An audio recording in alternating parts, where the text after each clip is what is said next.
इससे बिल्कुल अनुसूचित जाति जनजाति के वर्ग के अधिकारों को सुरक्षा मिलेगी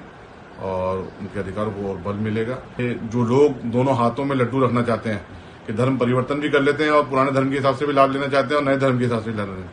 उस पर विराम लगेगा। सुप्रीम कोर्ट ने जो फैसला दिया है ये बिल्कुल दुरुस्त फैसला है और बिल्कुल ये फितरी बात है, ये इंसानी तकाजा भी है। देखिए, आज का जो उच्चतम न्यायालय का जजमेंट आया है वो एक लैंडमार्क जजमेंट है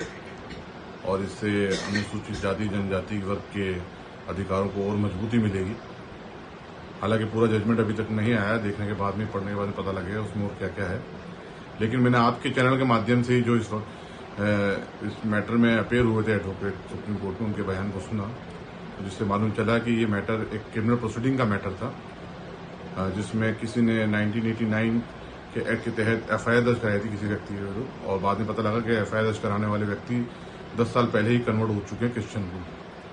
और उसके बावजूद वो चाहते थे कि इस एक्ट का लाभ उनको मिले। तो इसमें जैसा कि उन वकील साहब के मैंने माध्यम से सुना कि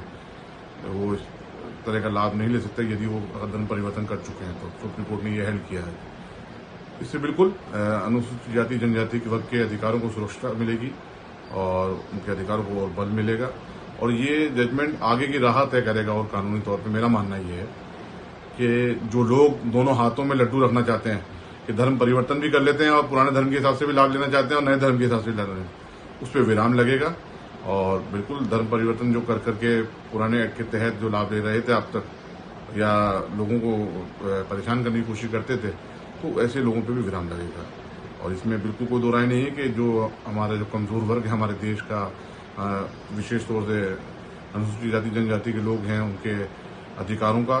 उनके जो भी उनके अधिकार बनते हैं उसका सम्मान भी होना चाहिए, उनके अधिकारों को सुरक्षित रखने के लिए काम भी करते रहना चाहिए। सुप्रीम कोर्ट ने जो फैसला दिया है ये बिल्कुल दुरुस्त फैसला है कि कोई भी शख्स अगर अपना मजहब तब्दील करता है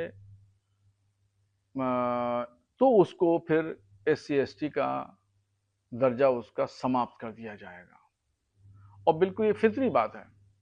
ये इंसानी तकाजा भी है कि जब वो अपना मजहब तब्दील कर रहा है तो उसको जिस मजहब में था, यानी जो दर्जा उसको SC/ST का मिला हुआ था, और वो दूसरे धर्म में जा रहा है, या ईसाई हो रहा है, मुसलमान हो रहा है, या ब्राह्मण हो रहा बन रहा है, तो फितरी तौर पर उसका तकाजा यही है कि उसका जो पुराना स्टेटस है वो कलअदम करार दे दिया जाएगा, और फिर वो जिस मजहब में भी दाखिल होगा उसका उसको स्टेटस मिल जाएगा। मैं सुप्रीम कोर्ट के फैसले का समर्थन करता हूं।